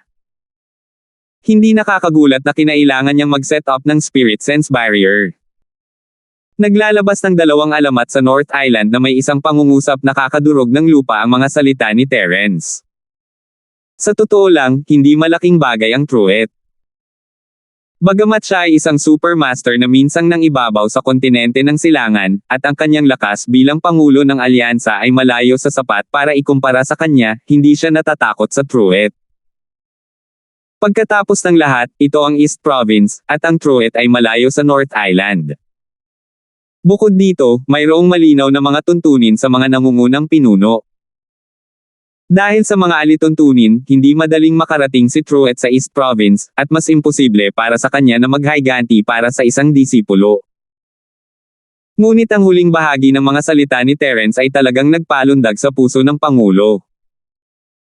Sa pagtingin sa 5 sky-class na isla, ang Diyos ng alchemy na si Zhang Lijiu ay isang alamat na mabibilang sa daliri, lalo na sa mundo ng alchemy. Ang kanyang impluwensya at kapangyarihan ay mas malakas kaysa sa Truett na siyang namamahala sa North Island. Bukod dito, ang pinakamalaking problema para sa presidente ng alliance ay upang makahanap ng isang tao na gumawa ng elixir. Bakit siya naging sunod sonyerin kay Elena? Hindi ba dahil gusto niyang humingi ng tulong sa kanya sa pagpipino ng tableta? Kailangang malaman ng isa na si Elena ang tanging mystic first-level alchemist sa buong rehiyon ng Yellow Sea. Bagamat kakabreak niya lang, isa pa rin siyang mistiko. Ang katotohanan ito lamang ang naging dahilan kung bakit siya ang numero 1 alchemist sa rehiyon ng Yellow Sea, at walang sino man ang makatitig sa kanyang posisyon. Hindi banggitin ng Golden Sis, kahit na sa Mystic Sis, ang mga mystic first-level alchemist ay bihira. Para sa isang mystic na biglang lumitaw sa Golden Sis ay hindi pa nagagawa. Maging ang Golden Academy Alliance ay kailangang tretuhin siya ng may paggalang. Hindi katakataka na siya ay mayabang at minamaliit ang lahat. Walang pagpipilian ng presidente kundi humingi ng tulong sa kanya, siya lang ang mystic first level refiner dito. Ang pagpunta sa Mystic Division Sea area para humanap ng tulong ay mas mahirap kaysa sa paghingi ng tulong kay Elena. Maaaring siya ang presidente ng Golden Academy Alliance at magagawa niya ang lahat ng gusto niya sa Golden Seas, ngunit sa sandaling pumunta siya sa Mystic Sea, maraming tao ang mas malakas kaysa sa kanya. Imposibleng humingi ng tulong sa unang antas ng Mystic sa sitwasyong iyon. Ito ay dahil ang sino man sa kanilang mga kasosyo sa negosyo ay higit na mahalaga kaysa sa kanya. Kung pupunta man siya sa kanilang pintuan para mamaalamos, malamang ay hindi man lang niya ito titignan sa mata. Tatanggihan lang siya. 4,937. Hindi madaling makuha si Elena dito, ngunit ginawa siya ni Terence sa ganitong gulo. Magsisinungaling ang presidente kung sasabihin niyang hindi siya galit. Kung hindi lang siya nag-aalala, napatay niya ang 100 Terences para ilabas ang kanyang galit. Ngunit ngayon, pagkatapos marinig ni Terence na siya ang huling alagad ni Zhang Lijiu, nagliwanag ang mga mata ng Pangulo. Ikaw ay isang alchemist? Tanong ng presidente sa subconsciously. Hindi niya ikinonekta ang mga tuldok kung hindi sinabi ni Terence. Pagkatapos ng lahat, ang isang alchemist ay kasing kahulugan ng mahinang lakas, saan kaya may isang alchemist na kasing lakas ni Terence? Mayroon lamang isang tagapagdalisay na maaaring maging ganito kalakas, at iyon ay si Zhang Lijiu. Marahil kahit siya ay hindi maihahambing sa Terence na ito. Isang maagang yugto ng profound na pumapatay sa isang maagang yugto ng paghahati ng bundok. Si Zhang Lijiu ay walang ganoong record na nakakatakot sa langit noon. Mistiko unang baitang. Si Terence ay isang dalubhasa sa pagsisinungaling, masyadong hindi man lang siya kumibo, at ang isa ay kailangang maniwala sa kanya. Talaga? Hindi ka nagsisinungaling sa akin. Nagulat ang Pangulo. Si Terence ay napakalakas sa murang edad, at isa siya sa mga nangungunang henyo na nakita niya, gayon paman tinawag ng taong ito ang kanyang sarili na isang mystic first level. Ito ay langit-defying. Kung ibang tao ang nagsabi niyan, pinalipad na sana ng Pangulo ang taong iyon ng may sampal. Akala ba nila siya ay isang tulala na tumakbo sa isang Mystic First Level Refiner sa Golden Class C? Ngunit iba si Terence sa paraang natalo niya si Elena ay sapat na para tingnan siya ng bagong liwanag. Hindi siya naniniwalang may ibang nag-claim na siya ay isang Mystic First Level, ngunit kailangan niyang mag-isip ng 2 beses kung ito ay nanggaling sa bibig ni Terence. Pagkatapos ng lahat, ang lalaki ay ang huling disipulo ng tableta ng Diyos na si Zhang Liju. Kung totoo ang pagkakakilanlan na ito, hindi magiging kakaiba para kay Terence na maging isang Mystic First Level Refiner. Upang maging huling disipulo ni Zhang Liju, kailangan niya maging sobrang galing sa pagpino ng mga elixir. Sa mga tuntunin ng katayuan, siya ay isang antas na mas mataas kaysa sa iba pang mga normal na disipulo. Magiging problema kung ang isang tulad niya ay hindi isang Mystic First Level Refiner. Hehe, sa katalinuhan ng presidente, sa tingin mo kaya kitang dayin. Ayaw ni Terence na mag-iwan ng bakas habang sinusuyo niya ang lalaki. Nagustuhan ng lahat ang mga papuri, at walang kaitiliwasan ang mataas na katayuan na Pangulo. Bahagyang lamambat ang ekspresyon ng presidente, ngunit hindi siya naniwala sa walang laman na mga salita ni Terence. Siya ang nagsabing siya ay isang Mystic First Level Refiner, at siya ang nagsabing siya ang huling disipulo ni Liju. Wala man lang testigo, at sino ang nakakaalam kung nambobola lang ang lalaking ito? Sino ang makapagpapatunay? Tanong ng Pangulo ng Alyansa sa malalim na boses. Pwede mo namang tanungin yung babaeng yun. Itinuro ni Terence si Shara na nasa hindi kalayuan, at lihim na masaya. Dahil tinanong niya ang tanong na iyon, ibig sabihin ay nakuha na niya ang pain. Si Terence, syempre, ay hindi maituturing na isang tunay na Mystic First Level Refiner, hindi pa siya nakagawa ng Mystic First Level na tableta noon, ngunit hindi iyon naging hadlang sa kanya sa paggamit ng gimmick na ito para akitin ang lalaki. Hindi rin ito basta-bastang usapan. Pagkatapos ng lahat, mula sa isang tiyak na pananaw, ang kakayahan ni Terence na gumawa ng mga elixir ay talagang mas mataas kaysa sa normal na pang-7 antas na tagapagdalisay. Kung hindi, si Darwin ay hindi magiging masyadong desperado na maging disipulo ni Terence noon, at hindi naman masyadong sinabi na siya ay Mystic First Level. Ang dahilan kung bakit bigla niyang ginamit ang dahilan na ito ay dahil nakita ni Terence ang kahinaan ng Pangulo. Wala talagang pakialam ang lalaking ito sa buhay ni Elena, at ngayon lang siya naging sunod-sonyerin kay Elena. Halata na kailangan niya ng isang bagay mula sa Pangulo, at hindi mahirap tukuyin na ang Mystic Class First Level ang pinakamagandang dahilan para harapin siya. Pagkatapos ng lahat, ito ang Pangulo ng Alyansa. Kung naghahanap lang ito ng tutulong sa kanya sa paggawa ng mga table tasks, magkakaroon siya ng grupo ng mga 7th Realm Alchemists sa ilalim ng kanyang utos. Tanging ang mga Mystic Alchemist lang ang makakapagpababa sa kanya ng ganito. Sa madaling salita, mula sa sandaling inamin ni Terence ang kanyang pagkakakilanlan, ito ay isang bitag na umaakit sa kabilang partido na gawin ang pain ng hakbang-hakbang. Ngayon, isang hakbang na lang siya mula sa tagumpay. Ang pag-bluff ay isang mahirap na kasanayan, hindi lang niya kailangang maging mapagmasid, kailangan niyang hanapin ang tamang paraan upang gawin ito, at kailangan niyang patuloy na gamitin ang mental na estado ng kanyang kalaban upang mabuo ang kanyang imahe, na ginagawang walang kamali-mali ang kanyang pagpapanggap. Halatang nasanay na si Terence. Kasama mo siya, di ba? Sinulyapan ng Pangulo ng Alyansa si Shara na may kainahinala. Sapagkat sila'y kasama sa grupo Shara, ang mga salita ng babaeng ito ay hindi mapagkakatiwalaan, at walang kabuluhang magtanong. Hehe, pwedeng magsinungaling ang mga witness, pero hindi pwede ang physical evidence. Sabi ni Terence na may mahinang ngiti. Nagulat ang Pangulo, ngunit agad niyang naintindihan ang ibig sabihin ni Terence. Tinuro niya si Shara, ikaw, halika dito sandali. Dahil sa spirit sense barrier, nakikita lang ng lahat ang pag-uusap ni Terence at ng presidente, ngunit hindi nila alam kung ano ang kanilang pinag-uusapan. Walang nangahas na sumubok kahit nangangati. Pagkatapos ng lahat, hindi lang si Terence ang humahamon sa mga taong may mas mataas na antas ng paglilinang, mayroon ding supermaster tulad ng presidente. Kung gumawa sila ng kahit anong maliit na hakbang, alam ng Pangulo at hindi nila malalaman kung paano sila namatay.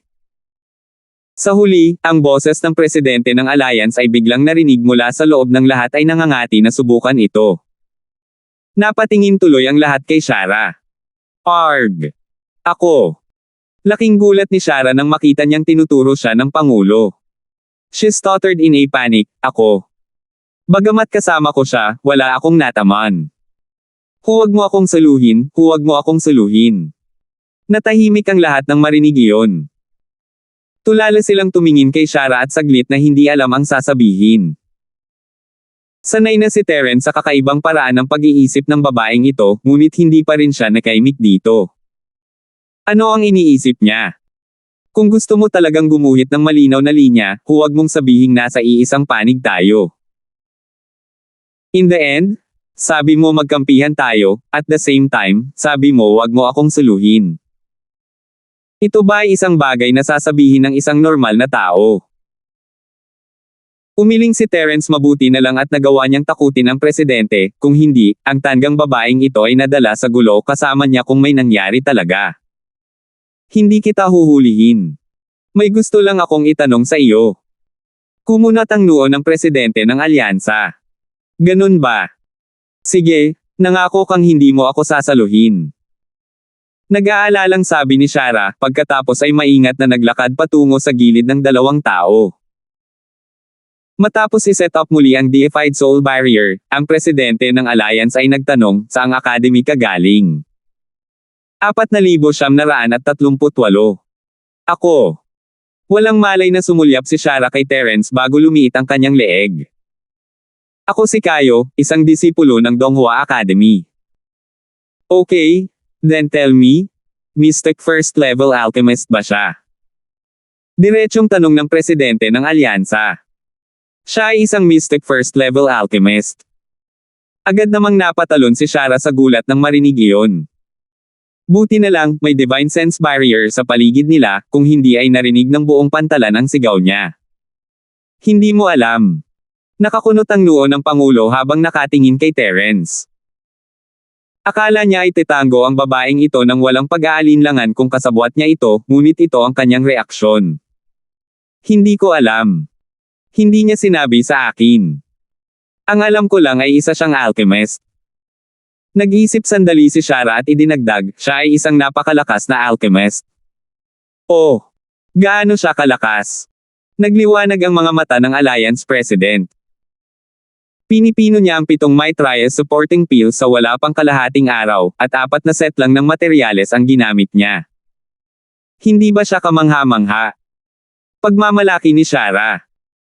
Hindi alam ni Terence kung ano ang sasabihin ang tanggang babaeng ito ay hindi man lang nagbabantay, dapat ba ay sasabihin na lang niya ito sa isang tao? Hindi mali na paulit-ulit siyang guluhin ng mga taong tulad ni Leonard. Ngunit muli, inaasahan niya ito. Gusto niyang pumunta ang presidente sa Shara para kumpirmahin ito sa kanya dahil mahirap papaniwalaan siya na isa siyang Mystic First Level Alchemist kung hindi niya ginawa iyon. Pagkatapos ng lahat, ang mga salita ay walang anumang patunay, at kailangan niya ng sapat na ebidensya. Talaga. Nasa sabik ang Pangulo 4 na hanay ng mga sangkap para makagawa ng 7 Mystic Supporting Pill sa wala pang kalahating araw. Hindi ito isang bagay na magagawa ng ika-7 antas ng alchemist. Kung mapapatunayan ito, walang duda na siya ay isang first level na mystic. Siyempre totoo. Dito ko nahanap ang mystical racing grass. Dito, itong 3 mystical racing pill na ito ay pinino niya. Inilabas ni Shara ang 3 mystic supporting pill habang nagsasalita siya, at mukhang natatakot siya na hindi siya paniwalaan ng kabilang partido. Lalong hindi nakaimik si Terence. Bagamat lahat ng ito ay nasa loob ng kanyang inaasahan, bihirang makakita ng taong kasing limutin ni Shara. Hindi ba natakot ang tanggang babaeng ito na matukso siya ng pera? Having said that, hindi naman talaga tanga si Shara. Napakaingat niya nang uminom siya ng mystic supporting pills. Sinadya niyang gamitin ang kanyang katawan para harangin ang paningin ng lahat para makita siya ng Pangulo. Sa lakas at katayuan ng presidente, natural na hindi niya pagnanasaan ang 3 Mystic Supporting Pills. Kung hindi niya ibinigay ang mga ito sa ibang tao, ang mga tabletang ito ay magiging walang silbi sa kanya. Pagtingin sa 3 mystical supporting pill sa kamay Shara, natahimik ang Pangulo, at hindi niya maitago ang kanyang pagkagulat. Siyempre, alam niya na ang landas ng malalaking shot ay nagbunga ng mystical supporting grass, at ang 3 mystical supporting pill na ito ay puno ng kulay at lasa.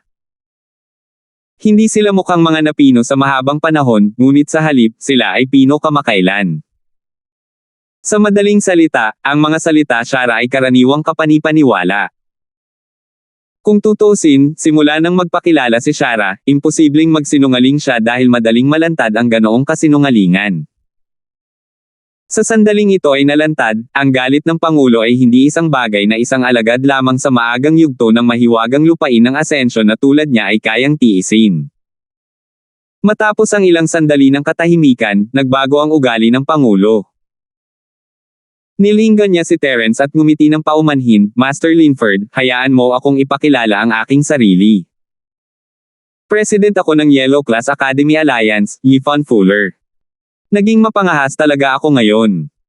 Sana mapatawad ako ni Master Linford." Nakita ni Terence ang buong proseso at hindi napigil ang tumawa sa loob.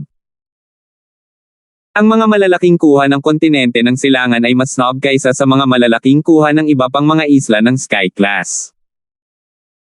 Ang mga malalaking kuha ng iba pang mga isla ng Sky Class ay kailangang igalang ang kanilang katayuan at ilagay sa ere anuman ang kanilang ginawa, ngunit ang mga tao sa East Continent ay malinaw na naiiba. Halos lahat ay may kakayahang baguhin ang kanilang mga mukha, at nasanay na si Terence dito. Bilang presidente ng alyansa, si Yvonne Fuller ay palaging isang makapangyarihan at mayabang na tao. Hindi man lang siya nag-abalang ipaalam sa mga estudyante ng Yellow Division ang kanyang pangalan sa panahon ng paglilitis. Naukit sa kanyang mga buto ang ganoong uri ng kayabangan.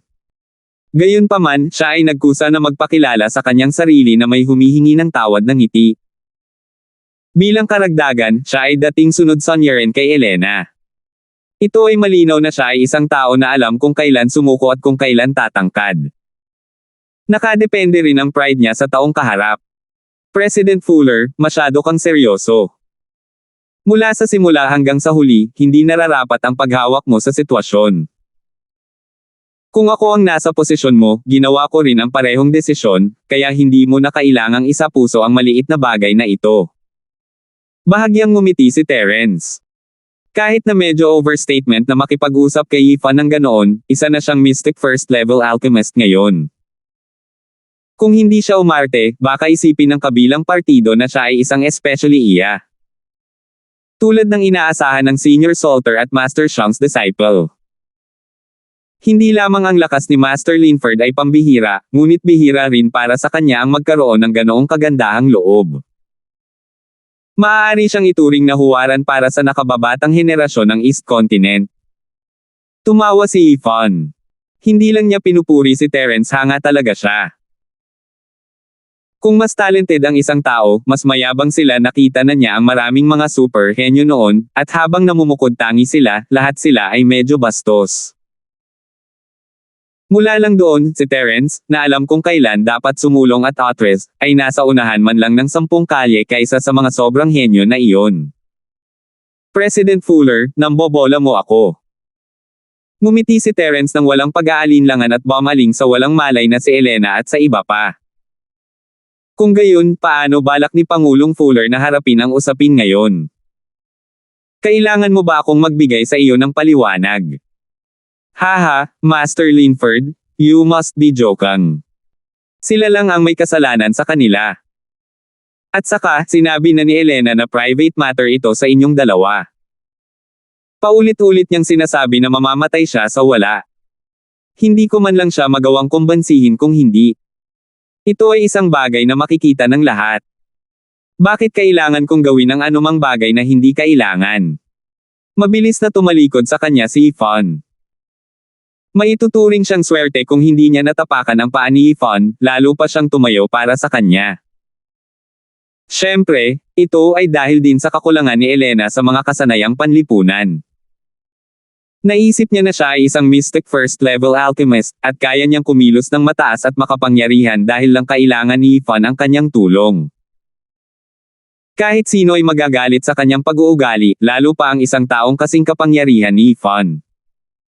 Napangiti si Terence habang inaasahan niya ito.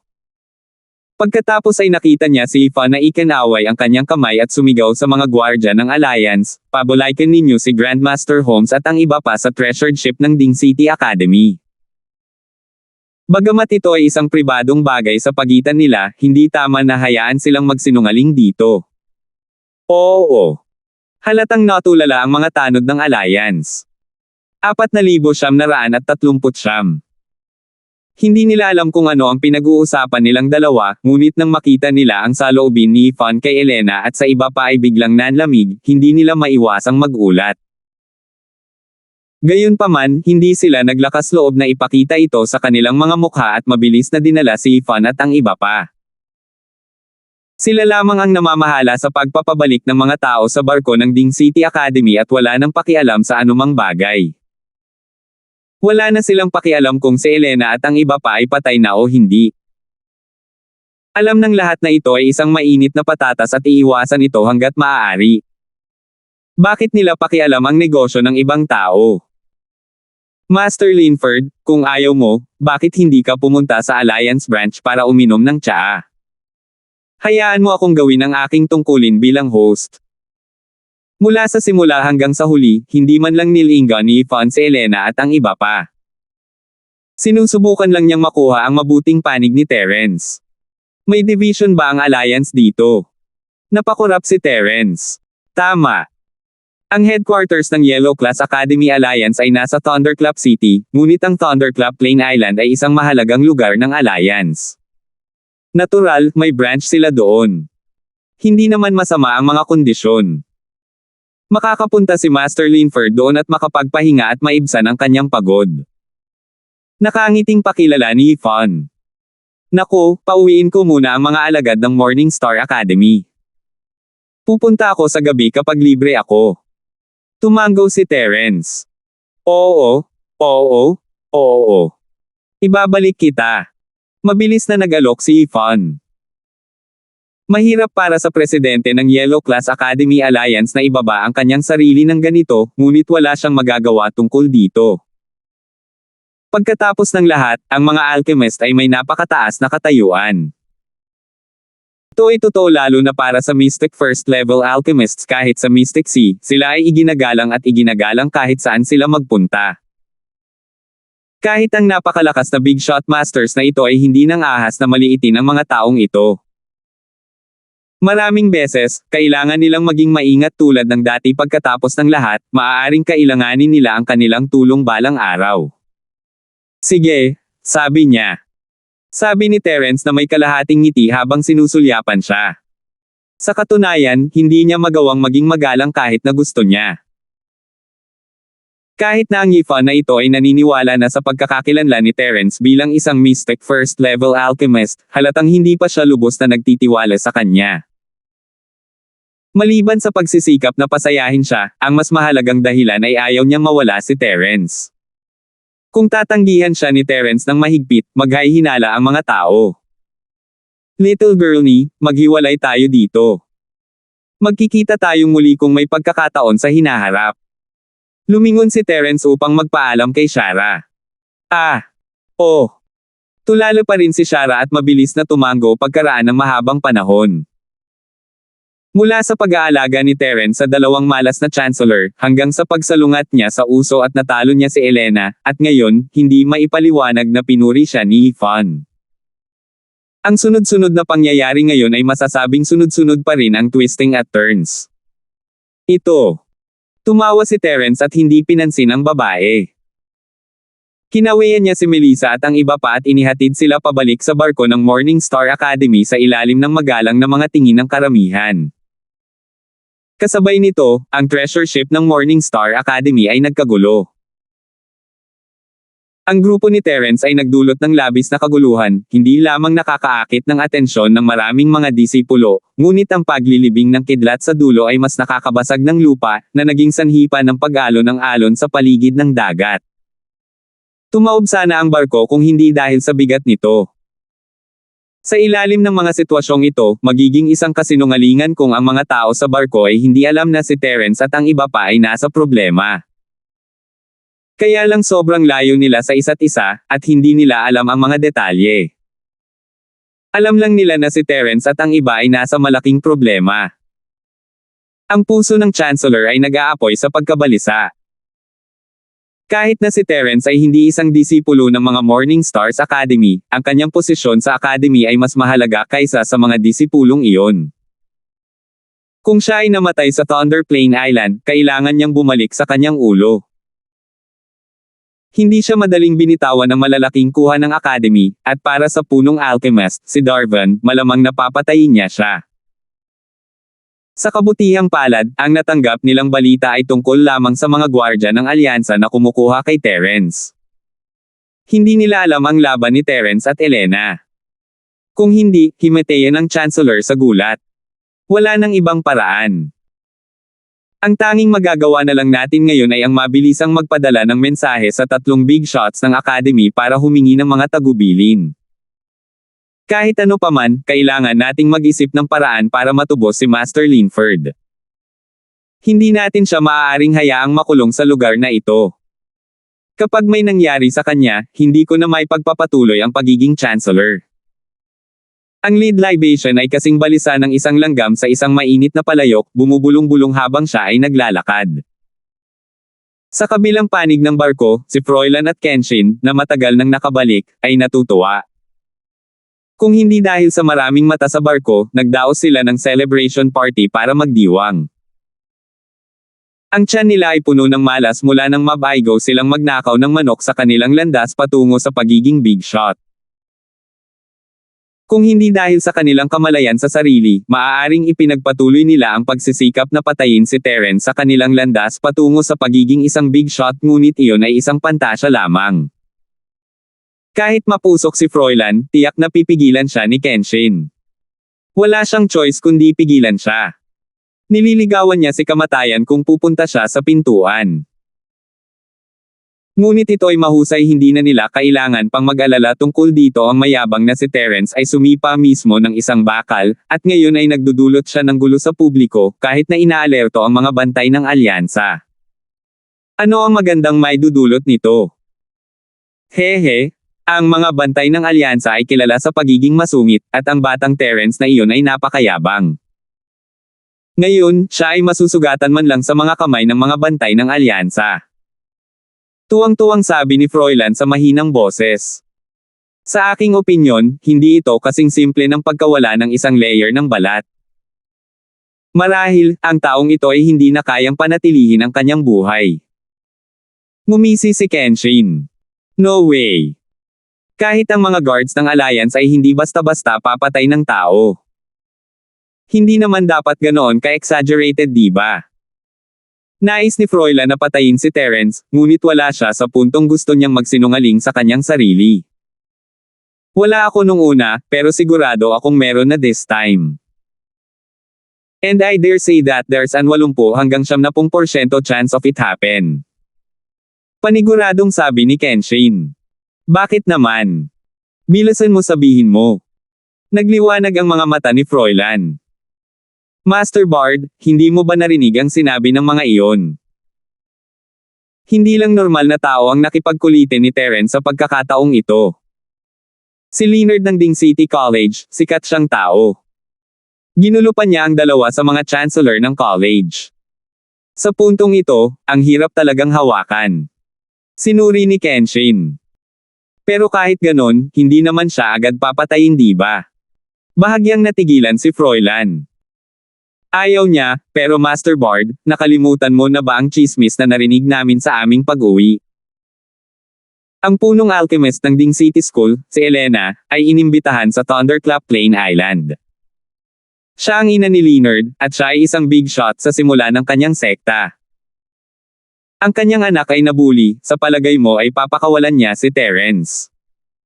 Sabi ni Kenshin na may malalim na ekspresyon. 4,940. Oh, tama. Magaling, maganda ito, siguradong patay na si Terence. Tumawa ng malakas si Froilan sa tuwa, hindi nila akalain na itong pambungad na sekta na big shot na pinag-uusapan nila ay dead or alive na, at naging stepping stone ni Terence. Habang nagkakatuwaan ang dalawa, nanlamig ang kanilang mga ekspresyon. Nakita nila na si Terence at ang iba pa ay nakabalik na hindi nasaktan, na walang mga bantay. Anong nangyayari? Agad na napatulala si Froilan. Ibang-iba ito sa inaasahan niya. Kakaiba, ngunit sigurado akong may ginawang mali si Terence. Master Bard, tingnan mo, kahit ang presidente ng alyansa ay narito para samahan siya pabalik. Kitang-kita kung gaano kaseryoso ang sitwasyon. Nakita ni Kenshin ang katotohanan sa isang sulyap. Oo, napaka-insightful mo. Tinamaan ka ng pako sa ulo. Muntik ko nang maisip na nakatakas siya nang hindi nasaktan. Agad na nakahinga ng maluwag si Froilan. Habang nag-uusap ang dalawa, nakita rin ng ibang tao sa bangka si Terence at ang iba pa. Nang bigla nilang makita si Yvonne, ang Chancellor, na walang magawa na namumuno sa koponan, ay nagulat at mabilis na bumaba ng bangka upang salubungin sila. Ako ang libation ng Morning Star Academy, Randy. Hindi ko alam na personal na darating si President Fuller at hindi ka tatanggapin. Patawarin mo ako. Lumapit si Randy sa kanya sa takot at kaba. Bagamat naaliw siya nang makitang maayos si Terence at ang iba pa, ang presensya ni Yvonne dito ng personal ay nagpanginig pa rin sa kanyang puso. Dahil sa naunang balita, sila ni Froilan ay nagkaroon ng parehong preconceived impression na si Yvonne ang nag-escort kay Terence pabalik. Masyado kang seryoso, Randy. Ikinawi ni Yvonne ang kanyang kamay na may mahinang ekspresyon. Wala siya sa mood na makipag-usap kay Randy. Siya ang pangulo ng alyansa, habang ang kabilang partido ay isang maliit na libation lamang.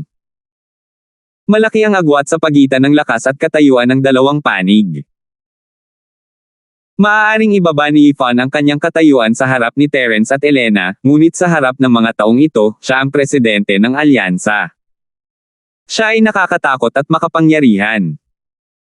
Karaniwan, si Randy ay hindi maglalakas loob na kausapin si Yvonne, ngunit wala siyang pagpipilian kundi humingi ng tawad. President Fuller, si Master Linford ay isang mahalagang panauhin ng Morning Star Academy. Ang kanyang pakikilahok sa daan patungo sa pagiging isang Titan ay inaprubahan ng punong tanggapan ng Alliance.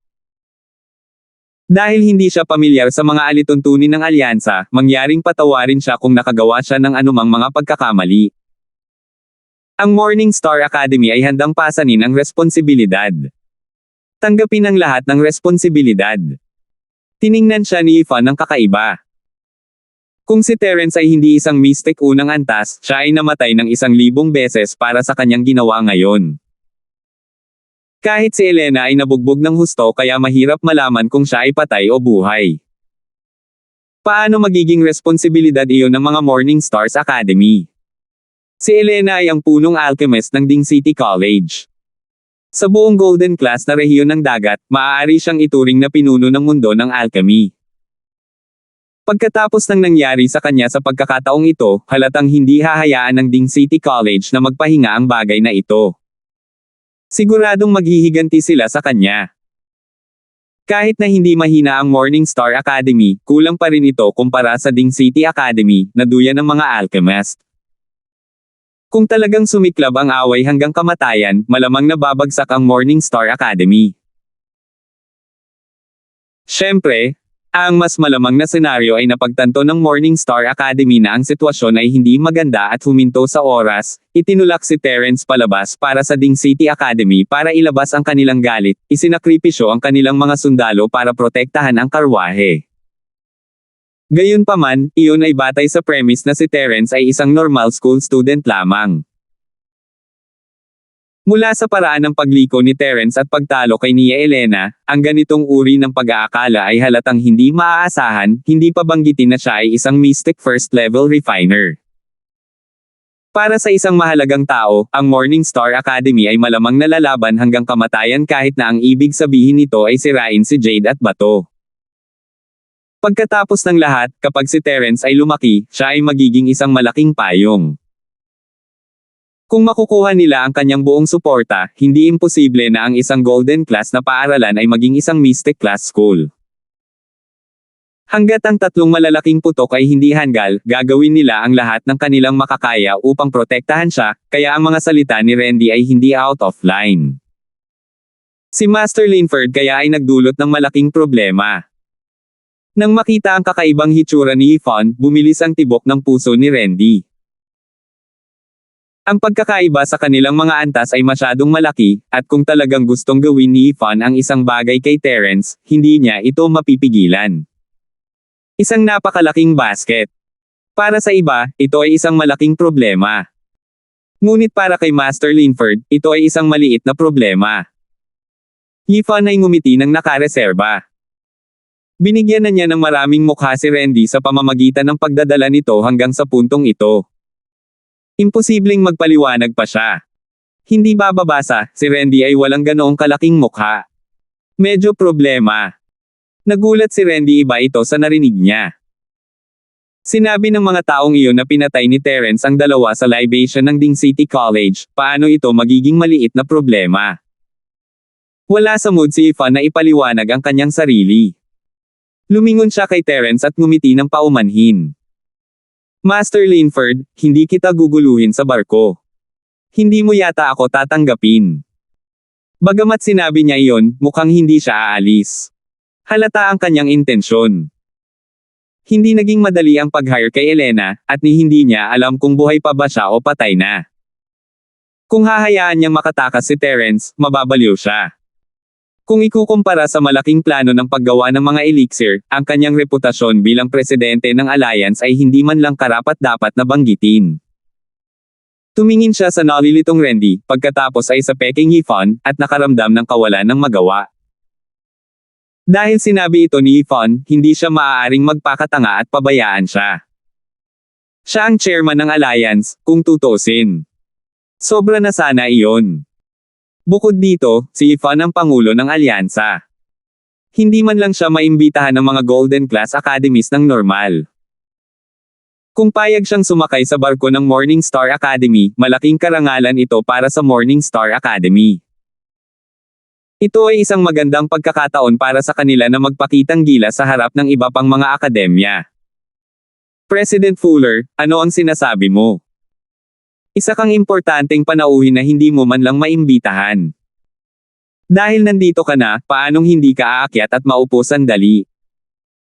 Kung hindi, kapag lumabas ang balitang ito, masisira ang reputasyon ng mga Morning Stars Academy.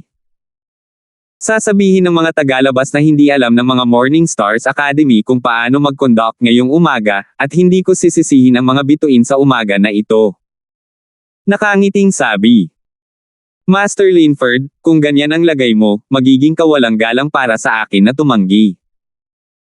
Kahit anong mangyari, hindi ako makakapagbigay ng kahihiyan sa iyo, Master Linford. Hehe. Natagpuan ni Yvonne si Terence na mas nakalulugod sa mata ngayon, bihira na makakita ng isang henyo na tulad niya, at mayroon siyang magandang kinabukasan sa hinaharap. Bagamat saglit na hindi naiintindihan ni Randy ang partikular na sitwasyon, alam niyang iba ito sa inaasahan niya. Ano man ang lahat, agad siyang nanguna at nagsabi, President Fuller, pakiusap. Salamat po at sinamahan ninyo ako, ingat lagi mga master.